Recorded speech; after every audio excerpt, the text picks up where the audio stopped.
Welcome everybody to Behind the Gate with Scott and Kate, your podcast for all things harness racing in the Maritimes. Join us, myself and Scott, and we're going to take you on an adventure of all kinds of interesting and insights of harness racing, from events to fundraisers to even organizations that we don't even talk about on a regular basis. My name is Caitlin Wesley, and I'm pretty heavy into the harness racing industry myself, with a stable with my boyfriend. And we have a couple horses that are going strong right now, knock on wood. But I've been in harness racing for quite some time, and I'm pretty excited to get this podcast going. I'm going to pass it along to Scott, and he's going to introduce himself and our special guest. Hi, Kayla. Nice to join you. My name is Scott Waddell, and I've been in the harness racing industry for over 40 years. And it was actually my very first job when I was 15. I was a ticket seller at Exhibition Park Raceway. And then I just kind of did some odd jobs from there. I timed the races, I charted the races, and then ended up in the announcer's booth. And I did some announcing with the legendary Ian Palmer. I'm sure some of our listeners will remember that name. And he was a well-known track announcer in the Maritimes. So that's kind of how I got my start. And I just love the horse racing industry. I've been involved for years, and it's, to be honest, one of the reasons I get up in the morning. Been keeping a Facebook page for a little while now, as you know, Caitlin, and it's just been a lot of fun, and I like doing it. And it's just something I do as a hobby. I don't get anything for it or anything like that. I just do it for the same reason you do, the love of the sport. Absolutely. So what we'd like to do tonight, we'd like to introduce our guest. And this is, of course, our very first edition of our podcast with Scott and Kate behind the gate. And we've got a special guest tonight, and we'll bring her on in a minute. But she has been a dedicated person in the harness racing industry somewhat, because she's involved in actually saving some former racehorses from the slaughterhouses and the kill pens, they call them.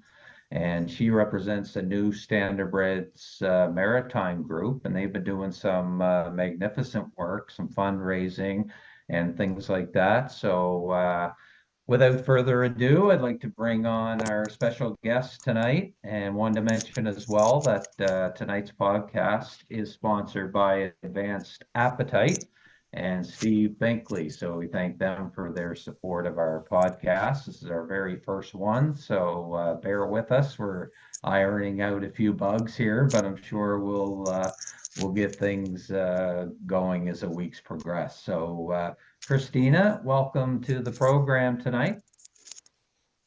Hi, How are you? I'm good. Thank you. How are you guys?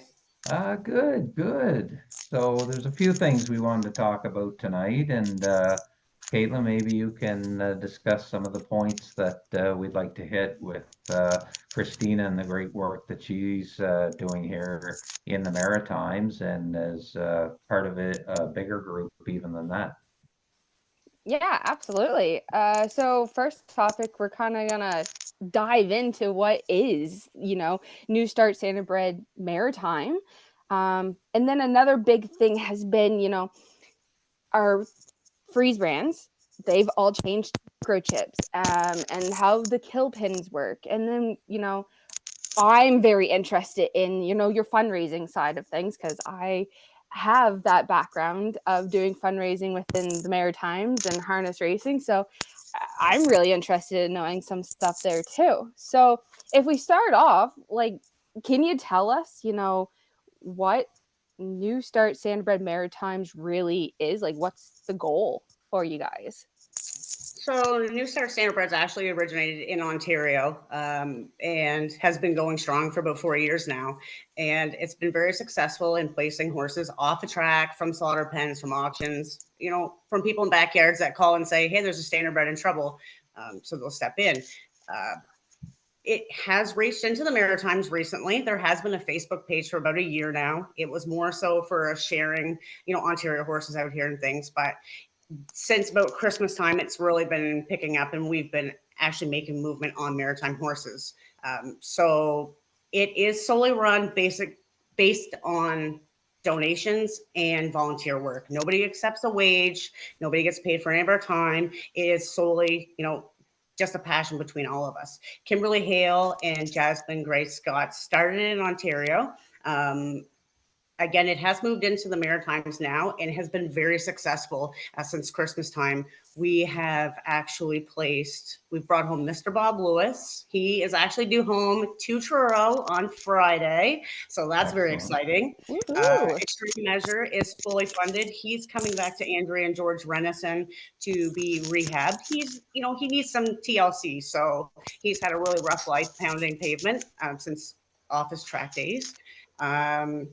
Ultimate Art is being raised for right now. He just turned up. But in the meantime, everyone kind of assumes, and I've noticed recently a few posts on Facebook assuming so, that we solely work on kill pen horses. And that is not the case.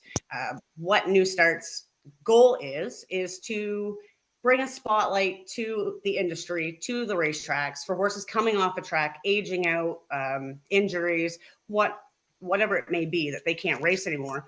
We want to provide another option for them for an aftercare program rather than being sent to pound pavement, basically. So, Rock, who's there, came off of the track. He retired. He had a great career on the track. And his owner reached out to us and said, look, I want to give him a really good home. Can you guys do that? Absolutely. Within a couple of days, we had a home for him, and he's staying right here in the Maritimes. So Rhea Blue Chip, another one, she has decided that broodmare is not really being a broodmare is not really the career for her anymore. So again, her owner reached out and said, could you help us place her? And 100%. So that's awesome. That's what we're really wanting to do. We have pulled horses out of auctions. There's currently one in Ontario right now that his owner passed away. He's a stallion, and he is by himself. So they've asked that we step in and help, and that's what they're doing out there too. So it's not only kill pen horses. Yes, there are a lot of kill pen horses that end up in trouble that we do need to help, but that's not what we're doing. We will help them, but our goal is to create a better aftercare so that they don't end up in those positions. You don't see them standing in a kill pen waiting to be bailed out. And a lot of people, Christine, wouldn't know that you're from or that you reside in Pokalogan in New Brunswick, just a small little community. And got to ask you how you became part of the new Standardbred team, the New Start Standardbred team. Yeah, so I'm a draft girl. I'm not going to lie to you. I knew nothing of racehorses other than I grew up around a thoroughbred in Pokalogan when I was a kid. I've loved horses my entire life, but I did have a draft. And while we had this draft, Colin Finesse, he is a name in Truro. He is turning 32 years old in April. Just found out last year actually who he is, and Averill Hunter and his wife Elaine actually come down to see Colin, which was very cool. But so Colin came to the barn. He was Amished, and he spent his life in Smyrna, Maine. He was a buggy horse for an Amish family who was very good to him. They were an amazing family to him. When he started to slow down as he aged, he could no longer be their everyday buggy horse, so he went on to be the wife's buggy horse. And when he couldn't keep up for that any longer, he went to be the kid's buggy horse. The family moved to Virginia and reached out and said, look, I can't justify taking this horse with me. He can't keep up, but I can't leave him in the community because they'll use him too hard. And I can't send him for meat because that's just it wasn't a dignified thing for him. No. So I took Colin into my life. And that was my first Standardbred. So I was scrolling Facebook one day and up pops Careless Whispers was actually the one that I saw. And I said, I don't know what this is. And it turned out to be kill pen ads. And I reached out to the organization in the United States, and I adopted By Golly Ollie. And then I adopted Nat's little buddy. And then I brought home, I've met Kimberly by now, and we're chatting a lot. And then I brought home Made to Shine. Unfortunately, he got ill last year and I had to have him put down. And now we have Homer J. So that's how I really got involved with New Start Standardbreds, was piggybacking my adoptions through New Start Standardbreds to have a contract in Canada to ensure the safety of the horses. So we are a little over 2 years in and going strong, but it's become a passion of mine. I have not got another draft horse, but I do have quite a collection of Standardbreds. Yeah, you sure do. You sure do.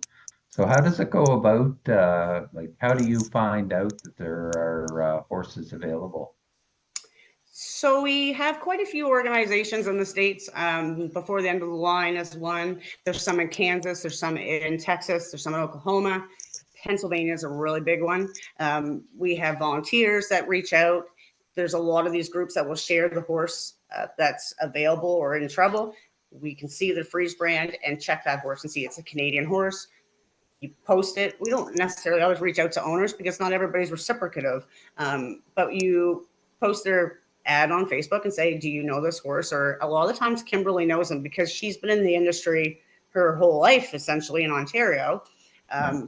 So that's basically how we find them. I do help Penny Parker, so does Kimberly, with Horse Angels in Pennsylvania. She will send me a list or a video of horses and we'll identify them all. That's actually how Simply Business was found, the $1 million winner, in Pennsylvania at Christmas time. So we're involved in a few places to find them and to identify them. And I know, Caitlin, Awesome. you had mentioned you were curious about freeze brands and microchips. Yeah, because it used to always be they would have the freeze brand, and it was so easy to search up, track it, and it would come up with their stats, everything on them. But now that we're moving into the microchips, you have to have a certain device just to scan them for, to get their code for their microchip, look that whole massive number up to find them. Yeah. How do you guys go about dealing with like the microchip part, not having, the freeze brands like a consistent thing now? We haven't run into it a whole lot yet. A lot of them still have the freeze brands. There have been a couple. There was one at Moore's just before Christmas, actually, or sorry, the last group that did have a microchip, and they do have a reader there. You can purchase these readers very easily off of Amazon or anywhere, but the problem is if you were at an auction or if you were at the track or if you were anywhere, you can't easily identify that horse from afar. So, and the issue with the microchip is technology Right. is evolving every day. So microchips are a technology that we do need. They allow for a lot more in-depth information like temperature readings and etc. But the technology can also be very inaccurate. And we see that in every aspect of life, and the chips are really no different. So they can malfunction. They move in the body.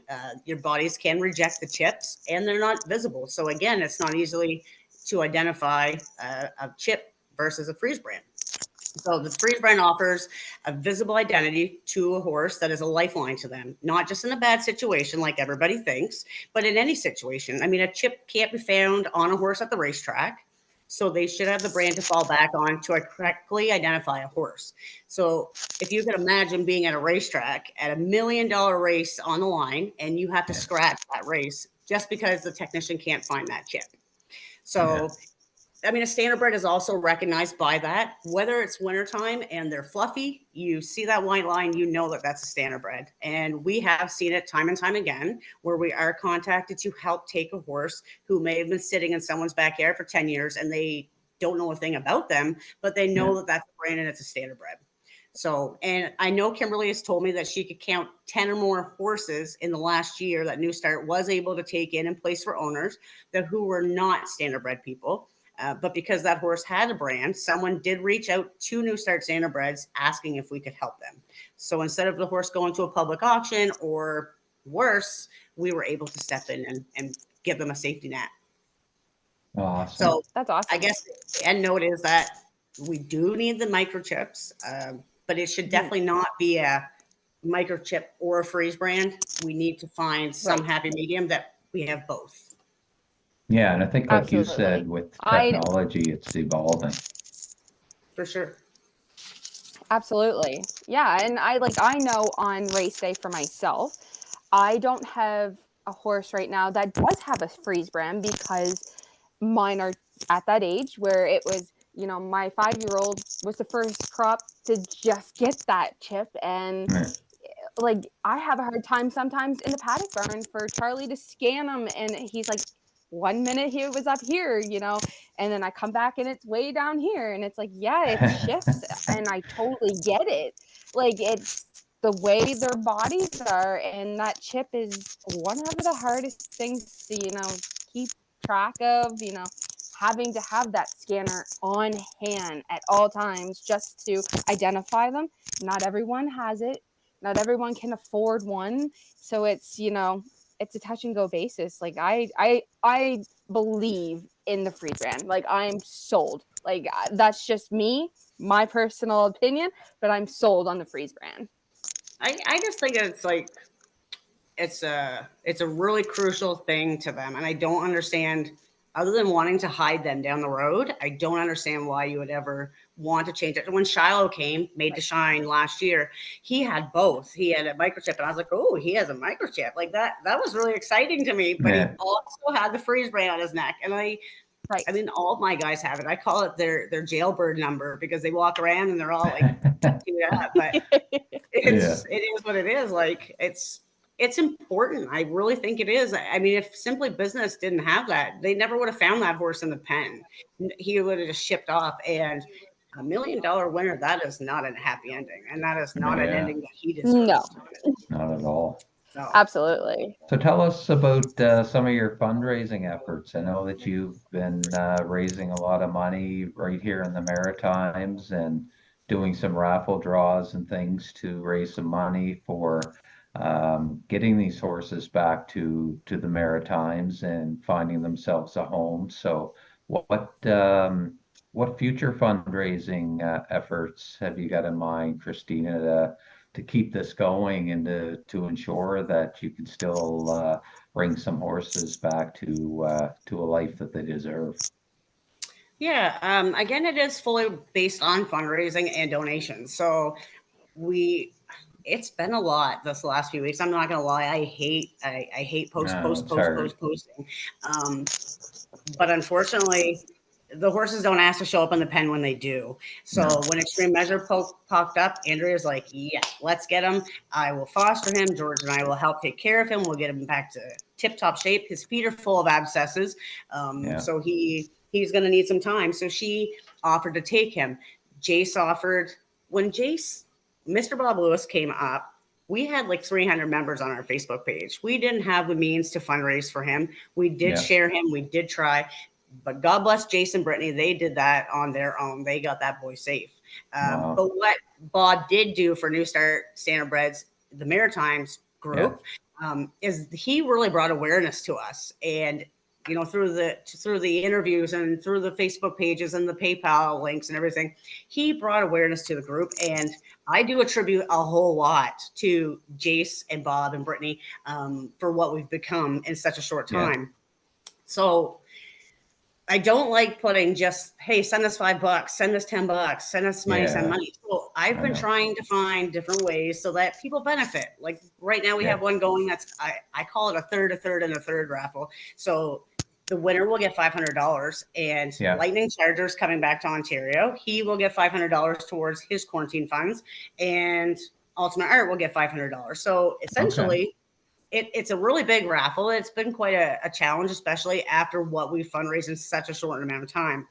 Yeah. But after this one, I would like to try some different approaches, maybe some tack items or things like that. Yeah. Steve Fitzsimmons has reached out. June the 9th, there is a race day fundraiser planned at the Truro Race Park for us. Oh, So good. that'll be a lot of fun. Yeah. We're really looking forward to Excellent. that. He's invited us for some fundraising efforts, but also to include some of our horses that have been saved in the post parade. So that'll be a lot of fun. Extreme Measure should actually be there for that, so he can partake in the celebrations. But I guess things have moved so fast, to answer your question, that this was the only way to do it really quickly, short of reaching out to people. But we really haven't had a lot of time to think about it. It's just been a whirlwind and a really good one. People have really stepped up. One thing I have said to Kimberly, and I will stand by it to my last breath, in Ontario, there are so many people and there's so many horses, and it's, it's just, you can fit all Maritimes in Toronto and Markham, let's be honest.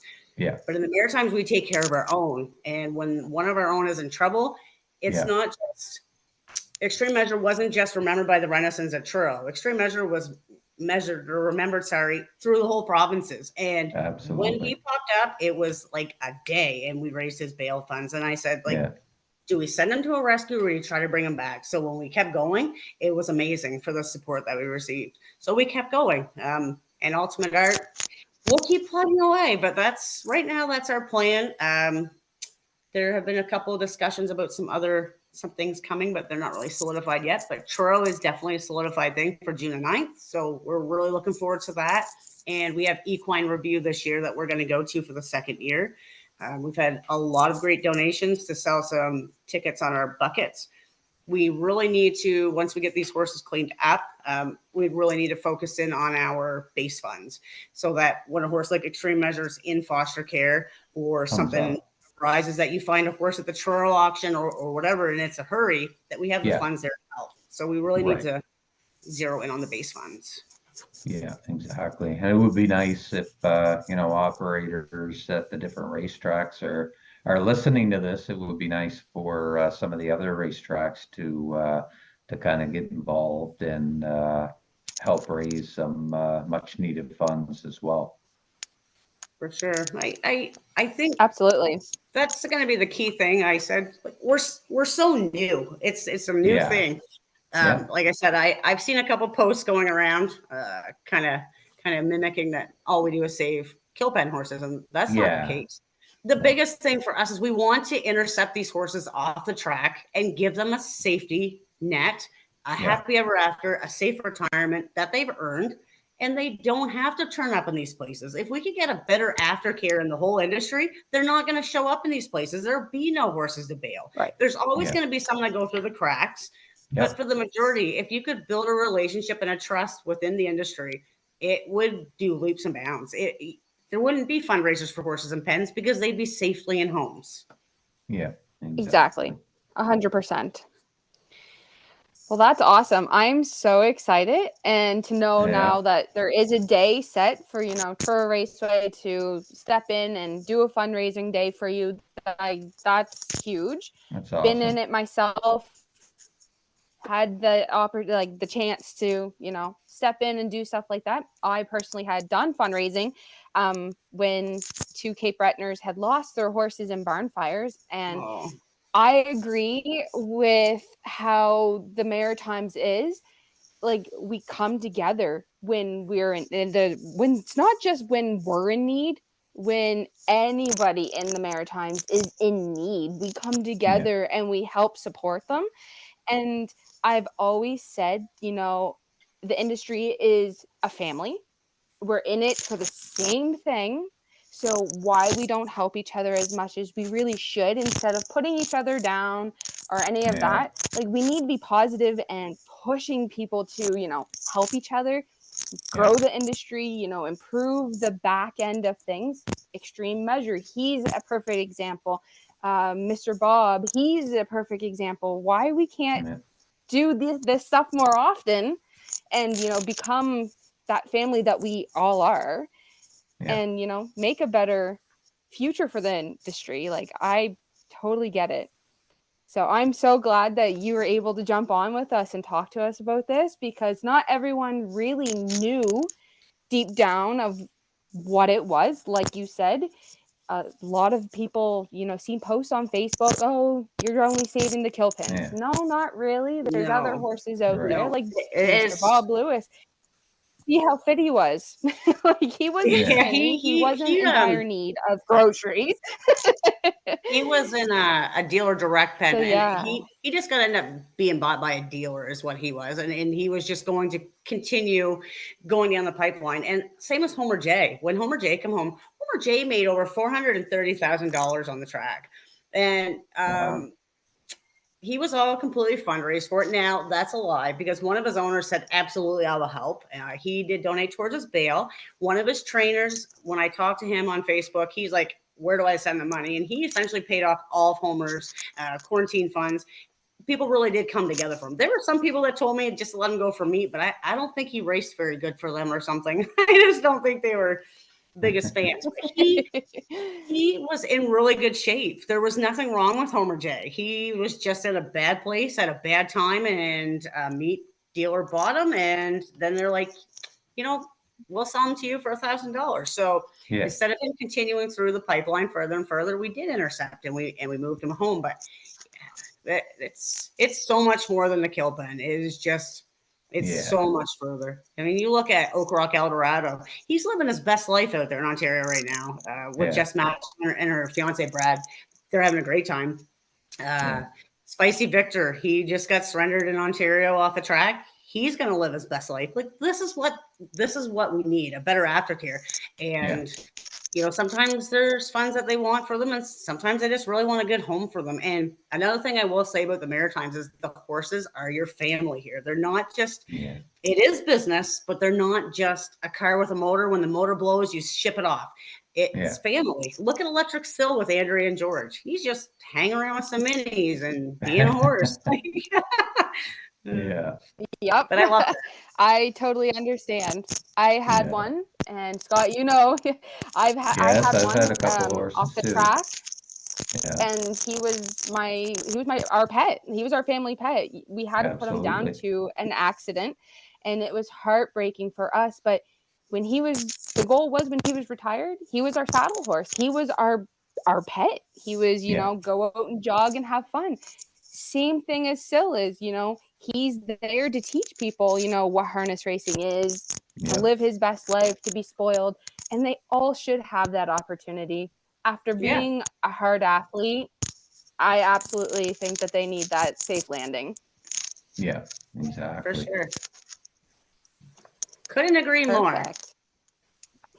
Well, thank you very much, Christina, for joining Kate and I on our first edition of the Behind the Gate with Scott and Kate. So again, sponsored by Advanced Appetite, and it's been a learning thing for me because I've always heard about the adoption program and horses going to new homes. And when I first heard from you, you kind of randomly sent me a message, and we kind of ended up reuniting, a former breeder, Avril Hunter, with Colin Finesse, who I believe was with Carl Eisner and Truro. So that was a fantastic story that I kind of first learned about it and tried to get the word out through our Facebook page, and then just kind of seen it spiral from there as far as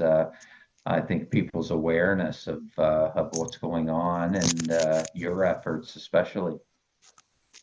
Perfect. Yeah, it's been really well reciprocated, and if anybody wants to know how they can help, you can check out our Facebook page. The one here in the Maritimes is New Start Standardbreds Maritimes.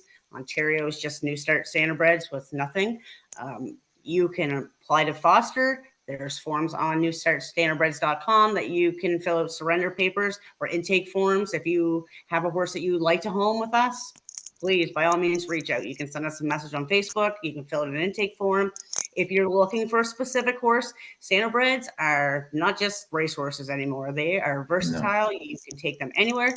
And there aren't very many breeds that you can take off the racetrack and ride them around bareback in a halter and think, this is fun. Yeah. Like there's something about them. And they are like Lay's potato chips. I say this. Once you have one, you're not one and done. That just doesn't happen. Yeah. Oh, I totally Absolutely.